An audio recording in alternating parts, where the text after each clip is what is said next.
মানুষের পরিচয় কি কেবল তার রক্তে, নাকি বেড়ে ওঠার আশ্রয়ে? কেউ রাজপ্রাসাদে জন্ম নিয়ে উপাধি পায়, আবার কেউ পৃথিবীর আলো দেখে আস্তাকুঁড়ের অন্ধকারে। সমাজে যাদের পরিচয়হীন বলে দেয়াল তুলে দেয়, সেই দেয়ালের ভেতরেই জন্ম নেয় এক একটি রূপকথা। তবে সেই রূপকথায় কোনো রাজা বা রানী নেই, আছে কেবল একরাশ দীর্ঘশ্বাস। আজিমপুরের ছোটমণি নিবাসের 4 দেয়ালে বেড়ে ওঠা শিশুরা জানে না তাদের অপরাধ কি। তারা জানে না কেন ডাস্টবিনের পচা গন্ধ কিংবা চরম অবহেলা থেকে তাদের তুলে আনতে হলো। নিজেদের জন্ম পরিচয় না জানা শিশুদের অব্যক্ত আহাকারে কথা জানাচ্ছেন রাজেন সালেহ। আরিশা ফুটফুটে একটা মেয়ে। কোনো পরিবারে থাকলে বাবা তাকে নিশ্চিত রাজকন্যা বলে ডাকত। তবে সবার জন্য যা সহজ, আরিশার জন্য সে প্রাপ্তি অসম্ভব। রাজবাড়ির এক মানসিক ভারসাম্যহীন নারীর কোলে তার জন্ম। আরিশা জানে না তার জন্মদাতা কে, জানে না কার রক্ত বইছে তার শরীরে। আরিশার কাছে এই 4 দেয়ালের আশ্রয় এখন সম্পূর্ণ পৃথিবী। আমার কোলে যে শিশু দেখছেন, ও একদম নিউবর্ন অবস্থায় এসছে। তো একদম নিউবর্ন অবস্থায় আসে বা হারিয়ে যাওয়া শিশু। আজিমপুরের এতিমদের ঘর ছোটমণি নিবাস। এখানে 34টি দীর্ঘশ্বাস।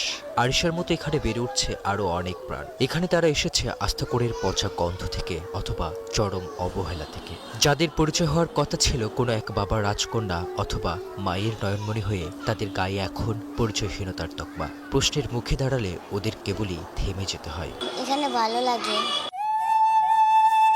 এদেরই একজন ছোট্ট নিশিতা। মুখে এক চিলতে হাসি, তপ্ত মরুর বুকে এক পশলা বৃষ্টি যেমনটা হয়। সে গাইছে, খেলছে, কথা বলছে প্রাণীর স্পন্দনে। ডাস্টবিনে ফেলে আসা নিষ্ঠুর স্মৃতির কোনো ছায়া তার মনে নেই। নেই সেই পাষাণ হাতগুলোর প্রতি কোনো ঘৃণা। নিশিতা এখনো জানেই না মা ডাকার অনুভূতি আসলে কেমন হয়। যারা জন্ম দিয়েছে তারা ছেড়ে গেছে শিশুদের। যারা জন্ম না দিয়েও প্রতিদিন তিলে তিলে পুনর্জন্ম দিচ্ছেন এই প্রাণগুলোকে, তারাই এখন এই শিশুদের অসম্ভব ভালোবাসে। আমরাই যে ওদের আপন, ওরা এটাই জানে। আমরা একজন আপু, একজন আন্টি, একজন খালামণি, একজন মামা, আমাদের মধ্যে থেকে ওরা বুঝছে না। ওদের নিজের বাবা মা থাকলে কেমন এটা ওরা বোঝে না। একেবারে যারা আপনার ফেলে দেওয়া বা হারানোর শিশু, তাদেরকে আমরা এখানে রাখার চেষ্টা করি। ফলে সারা বছরব্যাপী তাদেরকে আমরা মেনটেন করি। খাবার দাবার, ওষুধ, ডাক্তার যা লাগে আমরা ব্যবস্থার চেষ্টা করি। বাবা মার চরম অবহেলা অথবা নিয়তি তাদের আশ্রয় দিয়েছে এতিমখানায়। এই সত্য কি আরিশা নিশিতারা কখনো জানবে না? সত্যটা যখন তাদের হৃদয়ে আছড়ে পড়বে, তখন কোনো শব্দ থাকবে না, থাকবে হাহাকার।